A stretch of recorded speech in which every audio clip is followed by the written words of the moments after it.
اور پھر کوفہ والوں نے بلایا، اور بلانے کے بعد جب انہوں نے بے وفائی کی تو پھر یزید نے بھی کوئی کسر نہیں چھوڑی. اور یزید جو ہے یہ ملوث نہیں، عبداللہ ابن عمر کے یزید کے ساتھ سیاسی تعلقات تھے، ایسا کچھ بھی نہیں تھا. سیاسی تعلقات تاریخ میں یہ تو ہے کہ ان کی سفارشات کو قبول کر لیا کرتے تھے. بخاری کی روایت اتنا سمجھ کے برداشت کیا ہے. ٹھیک ہے، اچھا یہ بڑا دلچسپ سوال ہے، اس پہ آپ ذرا آنسر کرتے ہیں. بخاری کے اندر روایت موجود ہے، یہ تعلقات تھے بالکل بیعت کے اوپر، لوگوں کو بھی فاسق اور فاجر کی امامت پر خود بھی بیعت کی تھی اور دوسروں کو بھی بیعت کراتے تھے. نہیں، یہ بخاری کی روایت موجود ہے، میں آپ کو چاہیں تو میں آپ کو ڈیٹیلز دے سکتا ہوں. بخاری کے الفاظ ہیں جناب، یہ عبداللہ ابن عمر نے بیعت کی ہوئی ہے، اور اسی طرح جابر بن عبداللہ ان کی بیعت بھی ثابت ہے، یزید کی بیعت کی ہے.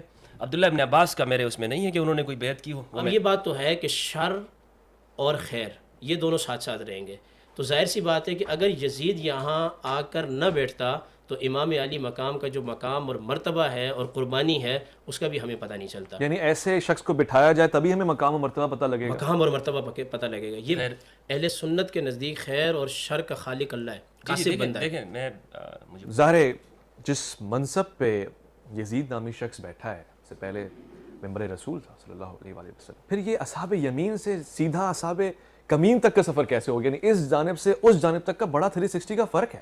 اقتدار میں خرابی آ گئی، اوپر سے خرابی نیچے ہوتے ہوتے ہوتے نیچے زمانے میں آ گئی. تو الغرض مختصر یہ امام حسین علیہ السلام نے جو مقصد قیام حسین ہے امام حسین کا، وہ یہی ہے کہ اس دین کو بچائیں. تو وہ یہ اسی معنوں کے اندر ہے کہ انہوں نے دین کو جب کوئی کھڑا نہیں ہوتا تھا، یعنی ہمت نہیں رہی تھی لوگوں کے، تلوار کے زور پہ سب کو چپ کرا دیا گیا تھا، خاموش کرا دیا گیا تھا، تب آپ کھڑے ہو گئے، تب یہ کھڑے ہوئے. میں ایک سوال پوچھنا چاہتا ہوں صاحب، تو یزید جیسا شخص اس مقام تک آ کیسے گیا جو ایک معتبر مقام ہے؟ اچانک نہیں آیا.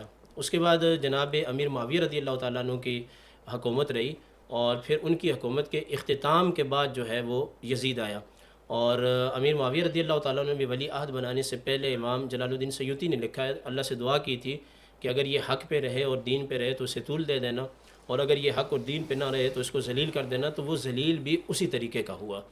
تو اب یہ بات تو ہے کہ شر اور خیر یہ دونوں ساتھ ساتھ رہیں گے.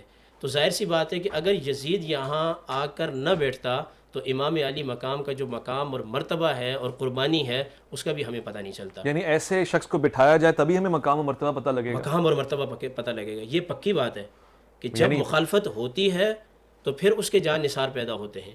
پھر تو ہم آنے والے دور میں جناب حضرت امام مہدی کے لیے دشمن تیار کریں. پہلے اس کی جز میں کر رہا ہوں صاحب، ایک دور تھا جیسے کہ فرمایا گیا بیٹیوں کو زندہ درکور کر دیا جاتا تھا، پھر اسی دور کے تسلسل میں اس حد تک حیوانیت دیکھی گئی جناب امیر حمزہ کا کلیجہ چبایا گیا. پھر تو اسلام آ گیا نا. پھر یہ دور واپسی کیسے آ گیا کہ جناب حضرت علی اصغر کو نیزے پہ بلند کیا جا رہا ہے، نواسہ رسول کو نیزے پہ بلند کیا جا رہا ہے. پھر یہ اسلام کیسے آ گیا کہ جناب سکینہ کو تماچے مارے جا رہے ہیں؟ یہ جہالت کا دور، عثمان کو شہید کیا جا رہا ہے، یہ دور واپسی کو شہید کیا جا رہا ہے. نہیں، میں اس کلیجے چبانے والے واقعے پہ اس لیے لمیٹڈ ہوں.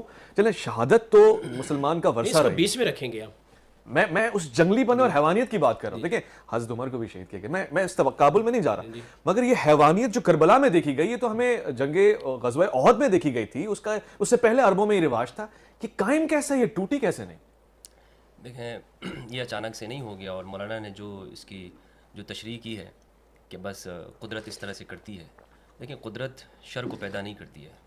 ہمارے ہاں ایک چیز پڑھی جاتی ہے، مفتی صاحب نے بہت بڑی بات کی تھی، اہل سنت کے نزدیک خیر اور شر کا خالق اللہ ہے، قاسم بندہ ہے. دیکھیں مجھے بولنے دیجئے، اور یہ بالکل من گڑت ہے. اللہ صرف خیر پیدا کرتا ہے، شر پیدا نہیں کرتا. واہ، ٹھیک ہے. قرآن مجید میں ہے خیر کا قادر اللہ ہے، اس کو پیدا کرنے والا. شر جو ہے یہ انسان کی اپنی نفس کی طرف سے ہوتا ہے. بہرحال میں یہ بات کرنا چاہوں گا کہ معاویہ بن ابی سفیان نے اپنے زمانے میں زبردستی لوگوں سے بیعت لی، اور عبداللہ ابن عمر سے بخاری کے اندر روایت ہے کہ حکم دیا کہ بلکہ عبداللہ ابن عمر کو قتل کی دھمکی دی. اچھا، اگر تمہارے سے اور تمہارے باپ سے زیادہ حقدار ہم لوگ ہیں اس کو چلانے میں. اور حضرت عمر رضی اللہ تعالیٰ عنہ صحابہ کو اس بات سے ڈرایا کرتے تھے کہ تم مستحکم رہنا ورنہ شام کے اندر معاویہ بن ابی سفیان ہے، فتح الباری کے اندر لکھا ہے. تو معاویہ بن ابی سفیان نے اس معاہدے کی خلاف ورزی کی جو کہ امام حسن علیہ السلام کے ساتھ تھا. امام حسن علیہ السلام کے ساتھ جو صلح حسن ہوئی، جس کا ہمارے ہاں بہت یہ لوگ نام لیتے ہیں، صلح حسن بخاری میں ہے کہ دو عظیم گروہ میں اس کی خلاف ورزی ہوئی. اس کی خلاف ورزی ہوئی. اسد الغابہ کے اندر شرائط لکھی ہوئی ہیں، الاستیاب کے اندر ہیں، ہمارے اہل سنت مصادر کے اندر یہ شرائط لکھی ہوئی کہ کن شرائط کے اوپر امام حسن علیہ السلام نے معاویہ بن ابی سفیان کے ساتھ وہ شرائط کے اوپر وہ صلح کی تھی. تو یہ جو کربلا کا واقعہ یہ کچھ ایسے نہیں اچانک سے ہو جاتا ہے. یزید نے اس کا اقرار کیا ہے کہ میں نے بدر کے مقتولین کا اپنے آبا و اجداد کا جو علی کے ہاتھوں سے قتل ہوئے اس کا بدلہ لیا ہے. یہ حکمرانی کی طرف آنا یہ ایک سفر تھا, یہ ایک پلان کے ساتھ ایک کام ہوتا رہا. یعنی آپ یہ دیکھ لینا کہ اموی حکمران ان کے ارد گرد کون لوگ ہیں, کون ان کے گورنر ہیں, یزید کے ساتھ ارد گرد کون لوگ بیٹھے ہوئے ہیں, کون اس کا ٹیچر ہے, کون اس کا گورنر ہے, مروان بن حکم, یہ سارے وہ لوگ ہیں کہ جنہیں نبی صلی اللہ علیہ وسلم نے مدینہ سے دھتکار دیا تھا. یہ وہ لوگ ہیں, یعنی ایک سسٹم ہے, ایک سسٹم ہے. وہ طلقاء ہے, مؤلفۃ القلوب کا اکثر طبقہ ہے کہ جو اپنی پوری زندگی میں وہ نبی صلی اللہ علیہ وآلہ وسلم کی اس دعوت دین کے مخالف رہا ہے, یہ دینی نظام سے ٹکرایا ہے. یہ اگر مسلمان نہ ہوتا تو سر قلم ہوتا ہے ان لوگوں کا, اس میں کوئی شک و شبہ نہیں ہے کہ ان کا سر قلم ہونا تھا, لیکن انہوں نے اپنے سر کو جھکا لیا. تو پھر نبی صلی اللہ علیہ وآلہ وسلم نے انہیں حصہ بھی دیا. تو ٹھیک ہے آپ لوگ اسلام میں آ گئے ہو, کیونکہ نبی تو روک نہیں سکتے نا, کسی کو منع نہیں کر سکتے, وہ تو رحمت للعالمین ہے. وہ تو جو بھی آیا ان کے پاس انہوں نے کہا کہ ٹھیک ہے اس کو سینے سے لگا لیا, معاف کر دیا, کوئی بات نہیں. لیکن اور یہ اہل بیت کی بھی روش رہی ہے, اہل بیت یہی العابدین علیہ السلام کتنا بڑا, یعنی جو واقعہ ہے اس کے عینی شاہد اور گواہ ہے کہ جب بھی ان کے سامنے پانی اور کھانا رکھا جاتا ہے آنکھوں سے آنسو آ جاتے ہیں امام کے سامنے. کربلا کے عینی شاہد ہیں. ان کے پاس جب مروان کو واقع حرہ ہوتا ہے 62 ہجری کے اندر, تو واقع حرہ سے پہلے, واقع حرہ میں بھی مروان کی فیملی کو آپ نے امام ذی العابدین امان دی ہے. اللہ اکبر. کوئی ان کو امان نہیں دینے والا تھا. حضرت عبداللہ ابن عمر کے پورے سیاسی تعلقات موجود تھے یزید بن معاویہ کے ساتھ, لیکن انہوں نے بھی اپنا دروازہ بند کر دیا, میرے پاس نہیں آؤ. لیکن امام ذی العابدین علیہ السلام, کسی نے کہا کہ یہ تو وہ ہے کہ جس نے آپ کے پورے خاندان کو شہید کیا, تو امام نے فرمایا یہ ان کے اخلاق تھے اور یہ ہمارے, سبحان اللہ, ہم اپنے اخلاق کے ساتھ معاملہ کرتے ہیں. تو اہل البیت علیہ السلام کے ساتھ جو ہوا, اویس بھائی علامہ صاحب, وہ پری پلان سارا کام تھا. ٹھیک ہے کہ یزید نے اپنے نانا جو کہ امام علی علیہ السلام کے ہاتھوں بدر میں مارا گیا, معاویہ بن یزید کا چچا جو کہ امام علی علیہ السلام کے ہاتھوں مارا گیا, اس کا بدلہ لیا ہے.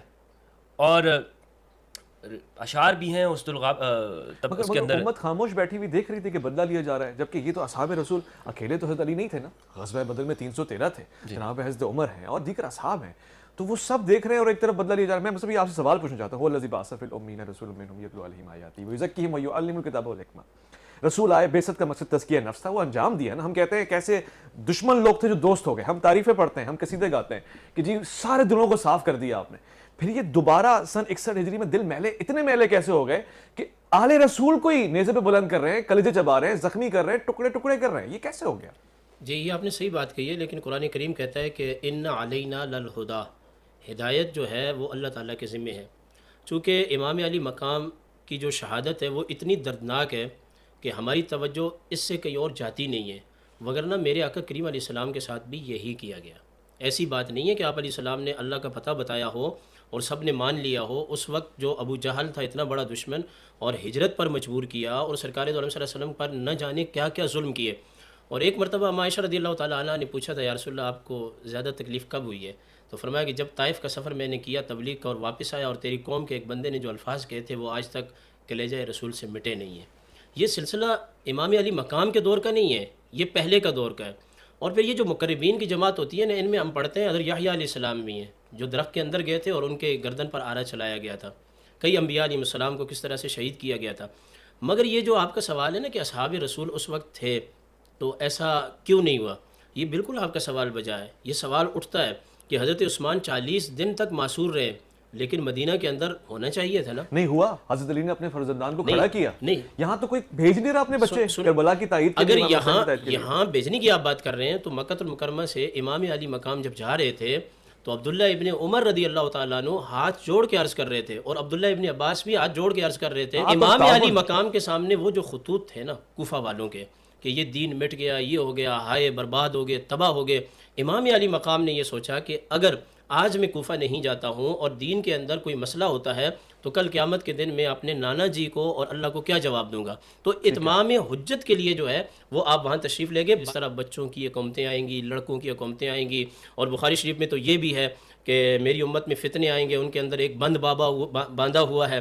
حضرت حذیفہ نے پوچھا, حضرت عمر نے حضرت حذیفہ سے پوچھا, پھر انہوں نے کہا وہ باب آپ توڑا جائے گا یا شہید. تو حضرت عمر کی شہادت کے بعد یہ فتنوں کا ایک سلسلہ شروع ہوتا ہے.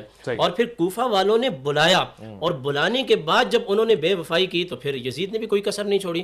اور یزید جو ہے یہ ملوث نہیں بلکہ اس کا مرکزی کردار ہے واقعہ کربلا کا. آپ نے کہا نا, آپ نے سوال پوچھا کہ صحابہ کرام موجود تھے تو انہوں نے کیوں سوال نہیں کیا. بھائی ضروری نہیں کہ صحابہ کرام موجود ہوں تو وہ اس کو اوپر وہ کوئی اقدام بھی کریں. آپ دیکھیں کہ مروان وہ ایک کام ایسا کرتا ہے, مثلا عید کا خطبہ وہ دیتا ہے, اس کو وہ مقدم کر لیتا ہے, اور کبھی ایسا ہے کہ وہ طویل کر لیتا ہے تاکہ جو ہے وہ دوسرا وقت داخل ہو جائے. تو بہت سارے لوگ ایسے ہیں کہ جو خاموش رہتے ہیں, تو اس موقع پر کوئی شخص اٹھ کے اس کو کہتا ہے کہ تم نے آج جو ہے نا یہ کام صحیح نہیں کیا. بخاری کے اندر روایت ہے, غالباً ایک روایت موجود ہے. بہت ساری جگہوں کے اوپر صحابہ کرام مصلحتاً خاموش بھی رہے ہیں, وہ بات نہیں کرتے ہیں. اور وہ کیونکہ جب آپ کے اوپر ایسا موقع موجود ہو کہ تلوار سر کے اوپر ہو تو جان تو عزیز ہوتی ہے, اس لیے خاموش رہا گیا. عبداللہ ابن عمر کا میں نے بتایا کہ ڈرایا گیا, دھمکایا گیا ان کو, حضرت عمر کے صاحبزادے کو ڈرایا اور دھمکایا گیا بیعت کے لیے. جی جی جی, لیکن کی نہیں انہوں نے پھر بھی نہیں. انہوں نے اپنی گفتگو میں ایک جملہ استعمال کیا تھا کہ عبداللہ ابن عمر کے یزید کے ساتھ سیاسی تعلقات تھے, ایسا کچھ بھی نہیں تھا. سیاسی تعلقات تاریخ میں یہ تو ہے کہ ان کی سفارشات کو قبول کر لیا کرتے تھے. بخاری کی روایت اتنا سمجھ کے برداشت کیا ہے. ٹھیک ہے, اچھا یہ بڑا دلچسپ سوال ہے, اس پہ آپ ذرا آنسر کر دیں. بخاری کے اندر روایت موجود ہے, یہ تعلقات تھے بالکل بیعت کے اوپر, لوگوں کو فاسق اور فاجر کی امامت پر خود بھی بیعت کی تھی اور دوسروں کو بھی بیعت کراتے تھے. نہیں, یہ بخاری کی روایت موجود ہے, میں آپ کو چاہیں تو میں آپ کو ڈیٹیلز دے سکتا ہوں. بخاری کے الفاظ ہیں جناب, یہ عبداللہ ابن عمر نے بیعت کی ہوئی ہے, اور اسی طرح جابر بن عبداللہ ان کی بیعت بھی ثابت ہے, یزید کی بیعت کی ہے. عبداللہ ابن عباس کا میرے اس میں نہیں ہے کہ انہوں نے کوئی بیعت کی ہو, وہ میرے علم میں نہیں ہے, واللہ عالم, اللہ بہتر جانتے ہیں. لیکن یہ بیعت جو میں بتا رہا ہوں نا, اس لیے نہیں کہ رضا سے ہوئی ہے, یہ مکرہ کی بیعت ہے, مگر ہوئی ہے, بیعت ہوئی ہے زبردستی. امام حسین نے بیعت نہیں کی. امام حسین نے, اب میں آپ کو آپ نے جو سوال لیا نا اس کی طرف آتے ہیں. امام حسین علیہ السلام کو ہمارے ہاں لوگ اتنا اس طرح سادہ کر کے پیش کرتے ہیں جیسے ایسے آدمی ان کو سیاست کا کوئی علم نہ ہو. یعنی سیاست سے مراد یہ سیاست نہیں ہے, یہ جو شرارت ہمارے یہاں ہوتی ہے, سیاست سے مراد انتظامات, حقوق, انسانی حقوق کو پہنچانا, انبیاء کا طریقہ. تو امام حسین کو نے کچھ پتہ نہیں ہے واقعات کا, وہ جا رہے ہیں آگے اور راستے میں سے ان کو کوئی جو ہے نا وہ لے جاتا ہے اور شہید کر دیتا ہے, اور انہیں واقعات کا کچھ پتہ نہیں ہے. عبداللہ ابن عمر منع کر رہے ہیں, عبداللہ ابن عباس نہ جاؤ بھائی, نہ جاؤ آپ کے ساتھ, یہ ان کو سب پتہ ہے. وہ جانتے ہیں کہ یہ خاندان کیا کر سکتا ہے, یہ اموی حکمران کس جگہ درجے تک گزر سکتے ہیں, انہوں نے کیا کیا ہے, حضرت حمزہ کے ساتھ کیا ہوا ہے, یہ ان کی فطرت سے واقف ہے امام حسین علیہ السلام. امام حسین سب جانتے ہیں, لیکن وہ اقامت دین کا فریضہ, جو اس دین کو پہنچانا ہے اور لوگوں تک, اگر وہ اس جگہ پہ کھڑے نہ ہوئے تو آپ والی بات لوگ رضی اللہ عنہ کہیں گے, لوگ یعنی اس کے اثرات ابھی بھی باقی ہیں. لیکن امام حسین علیہ السلام نے دنیا کے اوپر حجت تمام کر دی, اتمام حجت کر دیا. اور یہ مجھے سمجھانا یہ کیا پوٹینشل ہے. دیکھیں ان کے پاس بھی اجازت تو ہے, جان کا خوف ہے نا, آپ نے جناب حضرت عبداللہ ابن عمر کی بات کی, کتنے بڑے مجتہد ہیں, لیکن جان کا خوف ہے یا دیگر مسائل کے پیش نظر آپ کہہ رہے ہیں کہ بیعت ہو گئی مگر نہیں ہو رہی, تو جناب امام حسین نہیں کر رہے. یہ کیا چیز بناتی ہے انسان کو اتنا مضبوط, اور اس کو تو جان کا بھی خوف نہیں رہتا. یہ اس کے پیچھے تربیت جناب زہرا ہے, یا وہ سلسلہ نسب ہے, یا وہ رسالت مآب صلی اللہ علیہ وسلم کی نمائندگی ہے, جس کو ہم کہتے ہیں کہ جی وہ تو رسول کا نواسا ہے, اور اس کا بیعت کر لینے کا مقصد یہ کہ ہر چیز کی اتھارٹی مل گئی. قرآن مجید میں ہے قل یا ایھا الکافرون لا اعبد ما تعبدون ولا انتم عابدون ما اعبد. مشرکین آئے تھے کہ آپ ہم سے کچھ, ہمارے کبھی ادھر خداؤں کی پوجا کر لیں, کبھی ہم کر لیں گے, تو وہی آئی کہ آپ تم کافر ہو, ہم اس طرح نہیں کرتے ہیں, تمہارے خدا تمہارے لیے, ہم اس کی عبادت نہیں کرتے ہیں. یہ منہج ہے, منہج نبوی ہے کہ اپنے موقف سے پھرنا نہیں ہے, اس پہ ڈٹ جانا ہے, استقامت دکھانی ہے. یہ پورا خاندان ہے بنی ہاشم, اور خصوصاً اس میں اصحاب کسا, سیدۃ النساء العالمین فاطمۃ الزہراء علیہ السلام, امام علی, امام حسن و امام حسین, یہ اصحاب مطہرین, یہ جس موقف کے اوپر شروع سے ہیں یہ آخر تک آپ دیکھیں گے ان کا منہج ہی الگ ہے. اویس بھائی جو ان کے ساتھ جڑ جاتا ہے ایک تو اس میں خوف نکل جاتا ہے, وہ دنیا کے سامنے حق بات کرتا ہے, اس کا روش ابو ذر کا ہو جاتا ہے, اس کی زندگی وہ قلندرانہ زندگی ہو جاتی ہے, وہ ظلم کو ظلم کہتا ہے, باطل کے سامنے جھکتا نہیں ہے, ڈرتا نہیں ہے. تو امام حسین علیہ السلام وہ اس بات کو بہتر طور پہ جانتے ہیں, اگر میں نے یزید کے ہاتھ میں ہاتھ رکھ دیا تو نبوت اس کے ہاتھ میں رکھ دوں گا میں. صحیح ہے, یعنی اس کو تو میں اتھارٹی دے دوں گا اس بات کی کہ تو وہ جو ظلم چاہتا ہے کرتا رہے, یعنی دین کے نام پر وہ سارا کچھ ہوتا ہے. صاحب ایک سوال یہ ہے اس کے ریفرنس میں, یہ دل کا سوال ہے, یعنی میں سوچ رہا ہوں کہ ایک عام آدمی جو پروگرام دیکھ رہا ہوگا شاید وہ یہ پوچھنا چاہتا ہو, یزید نامی شخص کے دل میں اتنا کینہ, حسد, آل رسول سے اتنا بغض, ناسبیت کی انتہا میں کہہ لو, یہ ڈالی کس نے ہوگی, کہاں سے آئی, اچانک سے اوپر سے آ گئی, یا وہ بائی ڈیفالٹ آ گئی, یا کسی نے غلط کمپنی میں بٹھایا اس کو؟ آپ نے اس کو ناسبی کہا, میں تو تھوڑی دیر پہلے آپ کے پروگرام میں اس کو کافر قرار دے چکا ہوں. بہترین. تو جب میں یزید کو کافر مانتا ہوں امام احمد بن حنبل کے قول کے مطابق, میں نے پوری آپ کو تفصیل بتائی ہے, تو پھر کافر انما المشرکون نجس ہے, کافر نجس ہے, وہ پلید ہے. اور قرآن کریم نے جا بجا فرمایا جو اللہ اور اس کے رسول کو تکلیف دیتا ہے اس کا دین سے کوئی لینا دینا نہیں. تو ہدایت جس طرح اس کے تھے وہ مکہ میں بڑے سردار ابو جہل اور دوسرے تیسرے تھے جس طرح ان کے مقدر میں ہدایت نہیں تھی اسی طرح اس کے مقدر میں بھی ہدایت نہیں تھی. اور تھوڑی دیر پہلے آپ جو بات کر رہے تھے امام علی مقام نے بیعت کیوں نہیں کی, تو انہیں دو چیزیں ورثے میں ملی تھی. جب سرکار دو عالم صلی اللہ علیہ وسلم کا وصال ہونے لگا تھا تو بی بی پاک صاحبہ اپنے دونوں بچوں کو لے کے آئی تھی کہ انہیں کچھ عطا فرمائے. تو امام حسن کو سرداری اور سخاوت دی تھی اور امام حسین رضی اللہ تعالیٰ عنہ کو جرت اور بہادری عطا فرمائی تھی. ہم یہ بات جان بوجھ کے کہہ رہے ہیں جبکہ ہم حدیث پڑھتے کہ نحن معاشر الانبیاء, انبیاء کی تو وراثت ہی کوئی نہیں ہوتی تو ہم ورثے میں نہیں. یہ جو جرت اور بہادری ہے یہ مالی نہیں ہے.